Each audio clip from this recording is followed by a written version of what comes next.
Griggs? I'm here, start the video.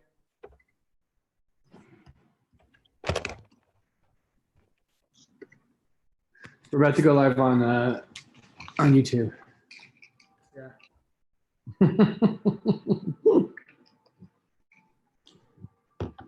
You just see the picture. It's really cute. One. The one that we're live on YouTube, I'll show you.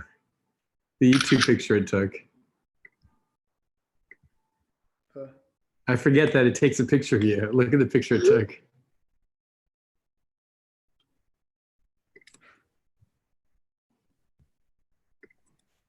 Ha!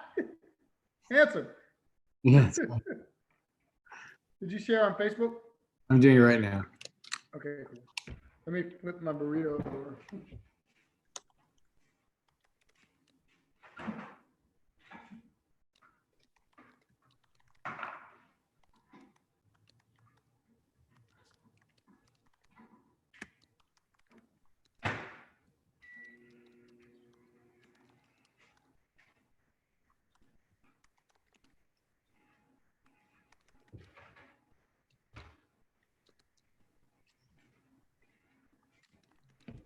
Almost. Tell me when you're ready. I'll be there. I'm ready in 30 seconds. Okay.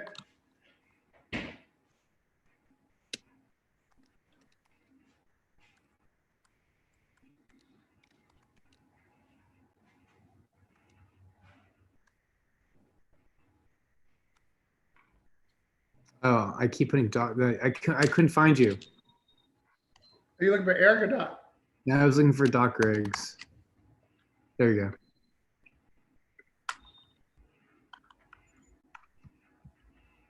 All right, share it.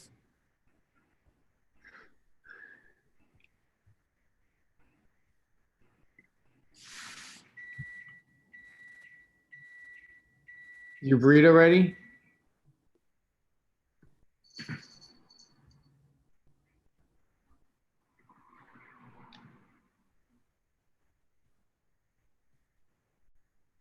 Doc Griggs doesn't want us to see us eat his burrito. Yeah, I hadn't gotten it out of the microwave yet. That's all right, dude. Everybody eats a burrito. You don't have to. We're not going to burrito shame you. You know, sometimes you gotta watch that. People are real funny about shaming you for your burritos. Man. I'm not going to burrito shame you. Burrito shaming is a thing. Depends on what kind of burrito it is and where you got it. Protect the burritos. Well, I can't tell because you hid your video. I did. You don't want any, but people want to see you eat your burrito. I don't like looking at a place. No. No food porn. 4 o'clock. We got to get started. Let's go. All right. Well, it works better when I can actually see you, so it looks like I'm talking to somebody. Yeah. Well, you got handsome. Yeah. Well, there it is. Done. That's what you wanted to do, right? Yep. What we got today? All right. Well, welcome to Noise Filter, the daily COVID-19 update show with Doc Griggs and Dr. Dery. Thank you to Access Health Louisiana for helping to sponsor this show. It is a pleasure to be here. We are live on YouTube. If you're joining us now, thank you so much. We do take questions, and we're still trying to figure out how to do that. You can update on Facebook on this on our personal pages, or you can go to the actual YouTube where we are.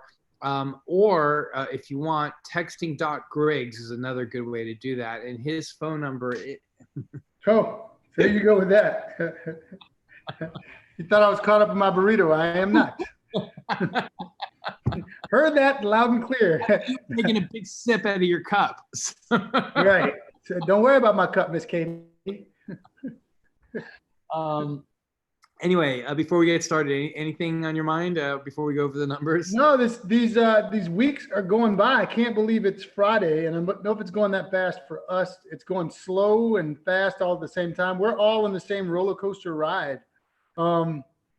Yeah, so I do want to talk about the potential, well, it's not even potential, the inevitable reopenings that are happening everywhere, and we'll get to that and the consequences of it.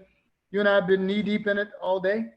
literally. So we'll get to it, but it's a lot. It's a lot. It has been. It has been kind of crazy. So, with all that being said, I guess let's just go over the numbers and let's see what's going on here. Yep. And I know While you're Doctor. doing numbers, I am going to pause the video so I can take a bite of my burrito. Are you gonna watch us do these numbers? Hold on. No, I'm watching you. I'm still here. Don't you do it. Don't. How are you gonna? I cannot wait to get rid of that picture. We need to get Skinny Eric a little food in him. So if his screen goes dark, Oh, dude, just you wait. It's coming. that's because Enjoy it now. Skinny Eric is gonna get his food in him, right? Yeah. And we also have some surprises for next week, don't we? We do. I think we're gonna have some guests on and stuff. We'll be changing it up a little bit. All right, so let's get started. As Doc Griggs eats that delicious burrito, I can almost smell it through this computer. As you could tell here, looking at things globally, there's no question that by the time I'm actually giving this talk here, we have reached 4 million known cases. The real number is undoubtedly much greater than that. The number of cases are 274,985 total. You can see overnight we added about almost 80,000 cases, which is a little bit on the higher side. We've added roughly about 4,500 cases. And now that you're going to see, I'm going to be kind of calculating the number of people that die per minute. So globally, the number of people that die per minute are 3 people die per minute of COVID-19. Looking at the global cases, you can see what it looks like. This does seem like it's going to be trending upward into an upward trend. While interestingly enough, mortality does appear to be trending downward. So I'm not, I hope this is the case. I know that other countries are going to be, that are starting to come online. We're hearing about significant cases in the south of Africa. Of course, we've talked about Brazil, and we'll talk about Brazil a little bit later. And I don't know if their mortalities are just not counting. In other countries, especially in Central Europe, they're counting anybody who dies of a disease, anybody who dies, and they're just, not somebody who dies of a car accident or of a fall, but somebody's found at home dead in their bed, for example, or dies in one way or another. They're counting that as COVID deaths. But that's really Central Europe, and that's really the way it should be. But a lot of countries are trying to hide the number of deaths that they actually are experiencing. So I am wondering if that's kind of what we're seeing here. When we're looking at the U.S., here at the U.S., we're about 1.3 million cases, 78,000, and I guarantee you these numbers in a couple of weeks are going to be like, oh yeah, remember when we were here? Last night we added about 22,000 new cases, which is pretty much norm. New deaths about 1,322. That works out to be 1 person per minute. So at the time that Doc Griggs and I are going to be done with this video, about 40 people will have died, just to kind of put that number into context. Again, we've surpassed, this is the number of American soldiers who died in Vietnam War. That's 58,000. We're pretty much now in the in-between point between this number here and this number here. Last Friday, we were at like 51,000, and now we are, what did I say, 78,000, probably 78,000 here. So we have gone up 20,000 deaths just between in this past week, which makes sense if you look to see, does that make sense? What are we? No, I mean, yeah, I would have to do the math quickly in my head, but that makes about sense. So we're definitely going to be approaching this World War I number, certainly I'm going to predict by early June. Interestingly enough, I was looking at these, and it does really appear that I am going to say that these are starting to go down. I anticipate these numbers will go up, but right now, this trend does appear to be going down, as does this mortality rate. So, this is something I am calling this the calm before the storm. The calm before the storm. as we are waiting for what is going to be, a tsunami of cases coming up here. This is looking at testing. So if you look at Iceland, which really has some of the best testing, they do about 154,000 tests per 1 million population. You can see the US is way below that, 25,000 per 1 million population as well. I'm surprised Canada is doing so poorly as well. I would have expected a little bit more.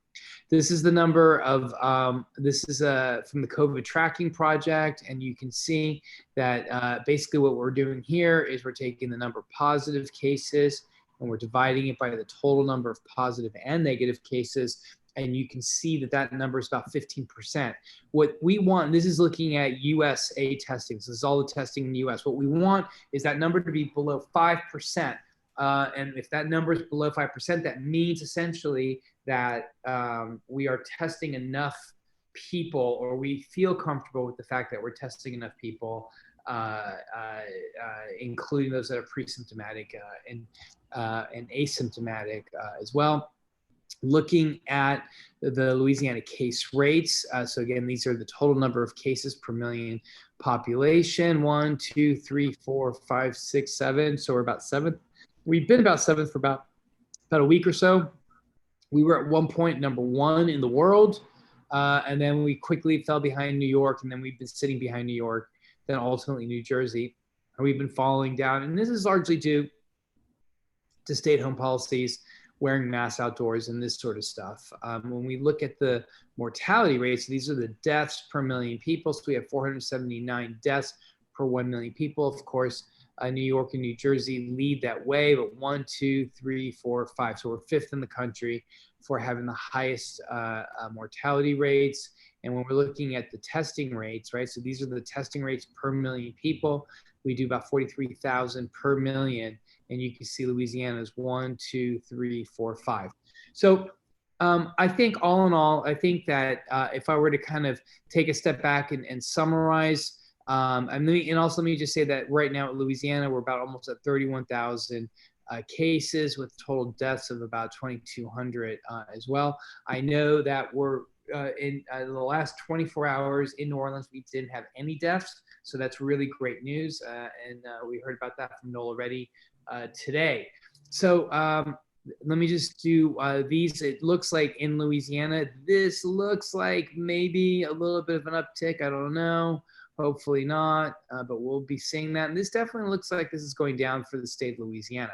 So all in all, minus the global curves, which do appear to kind of be going up in terms of epi curve, and the mortality rate seems to be going down. When you look at the US, that seems to be going down, and the mortality rate seems to be going down. And when you look at Louisiana, maybe that's going up a little bit, but the mortality rate seems to be going down. I interpret all in all that I think that this is a bit of a that I see this as a bit of a calm before the storm. I hope globally we're going to be doing better. I know in the US we're going to start seeing skyrocketing cases because of the fact that we're still not closed. As you guys know, I like to focus on Brazil just because I feel really bad for the people of Brazil. And you're just seeing skyrocketing number of cases. And the reason why I do is because the leaders in Brazil are just, calling it a hoax and just not taking it seriously. And when you look at the mortality in Brazil, you could just see it's just so gruesome.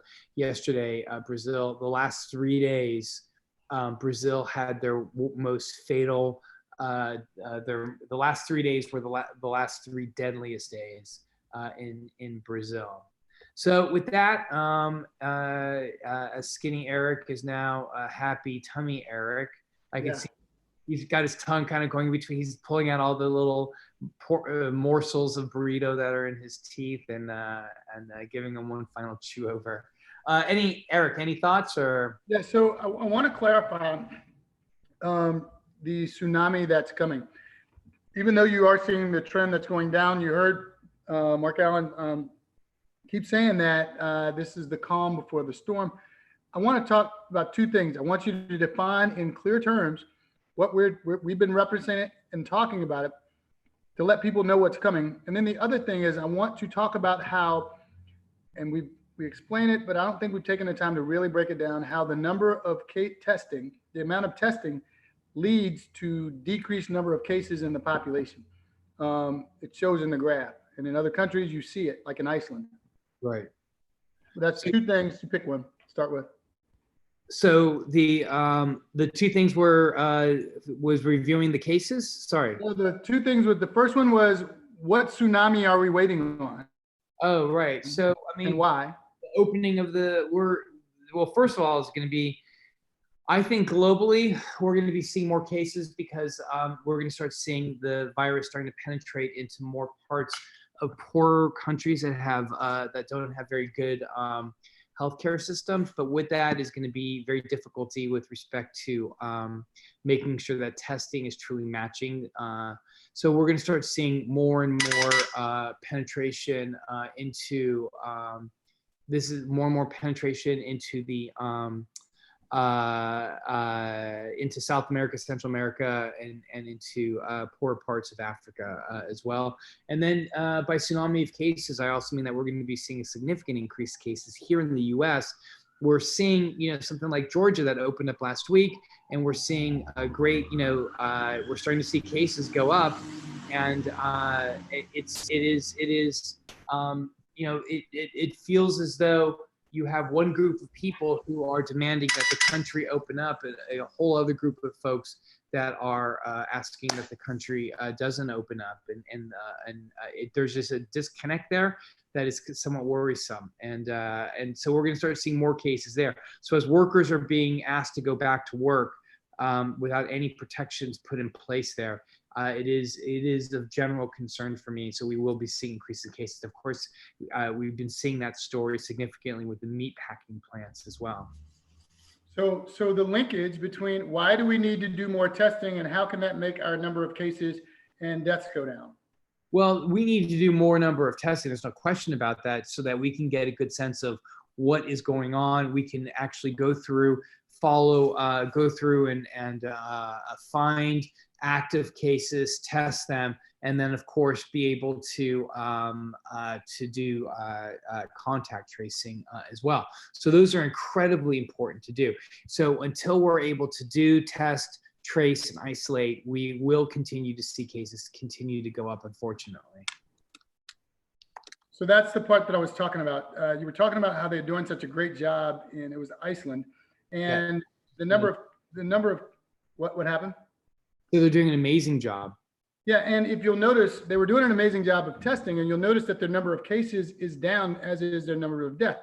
It was the last part of that phase that I think I want to start bringing it more to the forefront. We need to test, trace, and isolate. What happens is after you test, you find out whether or not someone's positive. If they are positive, you find out who they've been in contact with. And for everyone that's positive, you put them in isolation so they don't spread the virus to everyone else. So Iceland is a perfect example of why the process actually works. The evidence-based practice method, you can call it medical, you can call it public health, you can call it social, whatever you want. The evidence-based practice is social distancing and isolation.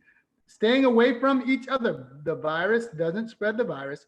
People spread the virus. And I don't know if I was extrapolating it out that much, but as I looked at the numbers, that's a perfect example of why increased testing and social distancing works. If you look at Iceland compared to the rest of the country, look at their testing rate versus their new case and death rate. And it's a beautiful example. Yeah, it really is. And so, absolutely. I think that, that we had talked about this morning on the BOK show, something of concern in that you have in Georgia one of the premier global centers for infectious disease research and public health research. And of course, we were talking about the CDC. And what we heard this morning, what we woke up to this morning, was the fact that the CDC's guide to open the country had actually been squashed or quashed by the White House. Further demonstrating that there has been a gross lack of centralized response, forcing the 50 states and 50 governors and 50, an untold number of mayors, untold number of city councils, untold number of aides who then have to then figure out their own way of opening up their district or their parish or their space, their community. And so it's Doc Griggs and I have talked about this so much, and I at this point like to also say that I very squarely put my bias in I keep the public's health safety up first before I do anything else. Doc? No, I just said first, public health and safety first. Absolutely. So, so there's a couple of stories that we can do real quickly, and maybe... Doc, if you don't mind, I was wanting you to expand a little bit with that. When I open the door, I want you to explain it. You did a good job, but you already laid your platform. And so, from a public health and scientist and infectious disease doctor's platform, just expand that a little bit. Like, what do you in terms of the CDC report that got quashed? Yeah, and in terms of, we need the governing body for this. From everyone's looking to the CDC for answers, and that sets the standards. We send people to the Mythbuster, and the CDC self-checker has the standard for which we all operate. So we can get a little bit in, and we can go over it a little bit like the way we did this morning, and like we don't know the details of what it is, and I'm hoping it's temporary. But from a public health, infectious disease doctor's lens, what normally should happen? So, what Doc Griggs is doing is he's setting me up for a perfect, I can't do a jump shot, but maybe I'll just say, what Doc Griggs has set me up for is the idea of kind of relating to everybody that as a public health practitioner, as somebody who practices in infectious diseases, when we reach points like this in pandemics or epidemics, when we reach points where we need somebody, there's one element that we need that everybody, for example, what's the number that somebody, if they reach this means it's serious, that, or what's the number we reach if somebody's immune system falls below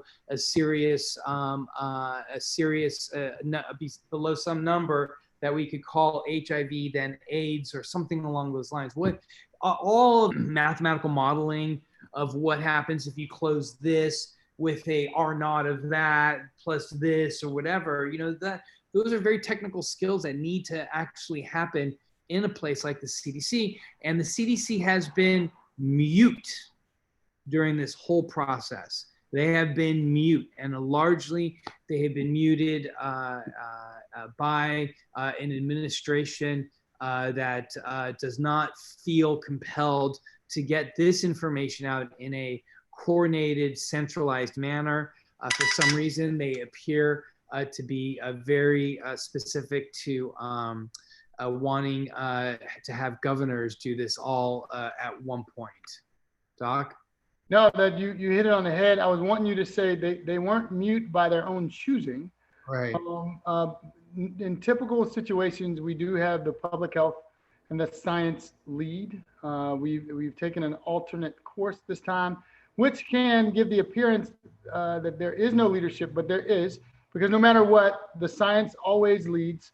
And it might be bureaucratic that they had to not release the second phase of recommendations or the second set yet. We shall see, but no matter what, the science is going to dictate that we will end up following science, because life is going to dictate it. The virus doesn't spread the virus, people spread viruses, and the more people we put in places, the more we're going to see numbers in cases. Doc, that's a smile because I just sent you something. Yeah. You called it. Yeah. Well, I'll let you report on it. So Georgia opened up last Friday, and they've seen their numbers steadily going up in Georgia. Not only are they going up from their residents, I just shot Doc a screenshot of, I'm sitting here watching CNN, and they reported that travel to Georgia has spiked. Since Georgia opened up, people started going to Georgia because they wanted to go live the closest semblance of life, as we no longer will have it. Mullet, but yeah, they wanted their pulled pork or whatever it was they were going to Georgia to eat, and their hair, they want to get their nails done, their hair done, and besides, they wanted to go bowling. They wanted to get tattoos. Yeah, exactly. Well, I get, yeah. And at the same time, there was a report about a guy that threw a party in Houston, actually, a birthday party in Houston, and had only had 10 people, and not all of them, but people got sick from a small party. Viruses don't shed, viruses don't party, people do. Viruses just crash and make you sick. Viruses exploit human behavior. Yeah, there we go. People have sex, HIV and herpes. And now, we'll just touch on it now, since they found evidence of coronavirus in semen because of the receptors they attack, and there are ACE2 receptors in the testes. If there was ever a time, now's the time to be safe. We also don't know if it means that it could be transmitted, but yeah. I'm trying to stay on task. You have your articles. I'm trying to go back, but I couldn't resist, man. I couldn't resist. You called it again, and I give it to you. I'll give you your jump shots. All right. I'll give them to you. All right. All right. So let's go over some of these here. Yeah. All right. Let's see. A federal agency found grounds to believe the administration was retaliating against Bright. Bright was this guy that ran this. He ran the BARDA, which is the vaccine. This guy was refusing to. Did you hear about this? He got fired like 2 weeks ago, and he filed a whistle. So that you heard about this guy. This is a guy who was refusing to promote hydroxychloroquine and. So he filed a whistleblower complaint today, and here you see a federal agency found grounds to believe that the administration was retaliating. So they fired him in retaliation. Wow. Here the economy shed 20 million jobs in April, which really goes to speak about the importance that government has in terms of being able to provide financial security and the financial safety net program, like the rest of the world has in industrialized countries. But equally as important, Doc, it also shows that though we're talking about a bias toward public safety and health, we're not so biased that we're blinded to think that we don't realize this is an economic emergency. We're trying to avoid a pending disaster. We have to find. We're not saying that we don't need to address the economy. We're just saying that in finding the balance for public safety and human life, we need to let the science lead so we can have a sustainable economy on the other side, as opposed to one that could potentially go up because there's a temporary false sense of security and a false boost to only crash down further because you lose lives and the public loses trust in being out in the economy to spend money to stimulate it. So we're just saying that the science needs to lead. Am I right? Yeah, no, absolutely. Yeah, and there's no question. But we also have to recognize that we're in an unprecedented time, because did you think that in April it was the worst month for American workers since the Great Depression? Out of the Great Depression came two of the most popular programs ever in America, and that's Social Security and Medicare. That's what came out. And then, of course, out of the Great Depression came unions. And unions are, without question, the single most important factor to increase the middle class. And so what we've seen here is some of the, of course, jobs have completely crashed, as this economy is crashing. And I am of the belief that I believe that part of the function of a government, like we've seen in all the other industrialized countries, is that there has to be some support and relief for its citizens. Otherwise, you're going to get citizens that are going to start doing desperate things, like demanding that that we open sooner than we should, which is going to lead to more cases, which is ultimately going to lead to more deaths. So that's my thoughts there. They're good thoughts. So an aide to Pence tested positive on Friday. So do you know who that aide is by any chance? Who is it? It's Stephen Miller's wife. Really? So that's the second person in the White House that tested positive in 2 days. The first yesterday, Donald Trump's valet. I don't know what a valet. I guess the valet is a person who serves him his food. Well, yeah, it's just a personal attendant to help him with everything. It's a personal attendant. I heard the way it was described this morning is that it's a person who literally what I heard was it's usually a military position, and it's somebody who shines his shoes and serves him his food. That's I haven't heard all that. I just know he's his personal attendant. Personal attendant. So now he's being tested daily. So, what are your, the thoughts, people are saying, how is it we don't have enough tests to go around? And now we have tests that are going to be done on a daily basis. You know, what's interesting is I saw something on Market Watch, and I think it was Roche that came out with an at-home saliva test now. It was like hot off the press today, at-home saliva test. So the testing, when we talk tests, they're going to be ever evolving, but do you know how the tests work though? Which ones? The at-home saliva, you actually have to do it with like somebody on the internet, like it's a telemedicine conference. They walk you through it, and then what they do is you have to put it into an envelope and a cartridge and send it off, because they need to know what the results are of it. They don't want you to take the test and then just toss it, whether you're positive or negative. So. Right. It's not like, I don't think it's a rapid test either. I think it's a test that's saliva and then you send. This one, I'm going to send you the article. I just, we were together. We were busy earlier and just kind of popped up, and I didn't go into it. We'll go into it on another show, but this whole thing is going to fare out really interesting, real quick. Right. So, and then the last story here is the distribution of the antiviral drug remdesivir has become mired in controversy. Did you hear about that? Dun, dun. Did you hear about that? Did you hear what that's about? No. I expected it though. Yeah, the distribution of the drug is going to the smallest hospitals that haven't asked for it, as opposed to the hospitals that have asked for it. Wow.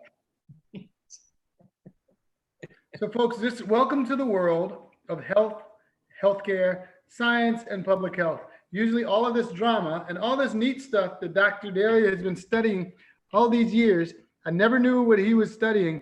There is for every real story you see on TV, there are real stories. There's real drama being played out right in front of us. Right? Yeah. The remdesivir tale. Yeah. No, it's like I don't even know what to even think about. Like, it's totally crazy, But like here, I'm looking for it right now. Hang on, just so you can actually see it. Hang on. Watch. Hang on. Let me go back to this. Hang on. Because it's just like you have to just read it. All right. Can you see that? Can you see the screen? Yeah. All right. The distribution of antiviral drug remdesivir has become mired in controversy. So when the FDA granted emergency approval, doctors were overjoyed. It's the treatment that's shown to speed recovery, although modestly. So it doesn't cure, it just speeds recovery in severely ill patients, right? So now distribution of remdesivir has been mired in controversy. Look at this. Small community hospitals with few or no viral patients have received the drug, while medical centers besieged with cases have been denied. And I'm laughing at the ridiculousness of this, right? The next paragraph. Read the next paragraph. Of 4 hospitals in Massachusetts, for example, received only 4 hospitals. 3 of them were small community hospitals, and then Mass Gen, a Harvard University teaching. The officials at Mass Gen said they didn't even ask for remdesivir, but they were told they were getting it. Other major hospitals were, and here's the thing that really is quite, this is not funny, obviously now. Other major hospitals were left out, including Boston Medical Center, which has many vulnerable African-American patients. So this is again, listen, so then here the IDSA, which is My Society, Infectious Society of America, and then HIV Medicine Association wrote to Mr. Pence pleading for an explanation. The White House press secretary Kayleigh McEnany and Dr. Birx, were taking the leading role. Dr. Birx is going to work in consulting as to where this drug should go. Anyway, there you go. I thought that you would. I thought you would appreciate that last bit of just perfect, like a great way to end our week of reporting on the crazy. Yeah, I got nothing. We got to record on Sunday. Everybody tune into our podcast. It's called Noise Filter. Please, you can subscribe to our podcast at Noise Filter on any of the podcasting platforms that you use. Please leave us a review and a rating so that more people can actually find out about it. We do about 10 minutes, Doc Griggs and I, of high yield stories. They come out first thing in the morning at about 6 a.m. It's pushed to your phone or to your, however you listen to your podcast. So this way, while you're drinking coffee or going to work, if people are still doing that right now, or just getting ready in the morning, you can get some high yield information regarding COVID-19. This past week, Doc Griggs and I reported on Kawasaki disease and children and the association that we've been seeing with that. We reported on increase in embolic phenomenon with COVID-19 and people are having strokes and heart attacks. Young folks are reported on the beaches that are going to be open this weekend and the increase in cases that we're going to see. Can you remember what other things we reported on this week? I'm still outdone. I'm looking at here. They're just talking about how we have few answers on how hospitals will get remdesivir. There's no comprehensive plan. Are you seeing on CNN right now? I'm not seeing it right now. I'm reading it. U.S. government has few answers on hospitals. They only have enough for about 200,000 patients. That's fine. I understand that. They're scaling up. That's totally understandable. No plan for distribution. Just when you thought it was safe to go, yeah. We have to record on Sunday, so don't forget we're meeting on Sunday morning. I'm all in. Yeah. Folks, y'all have a happy weekend. Happy Mother's Day to moms. Happy Mother's Day. You're blessed enough to have a mom. Tell her Happy Mother's Day and Happy Mother's Day, y'all. Have a great weekend. Get pick it moving, breathe, step check. I'll see y'all. Health is a human right.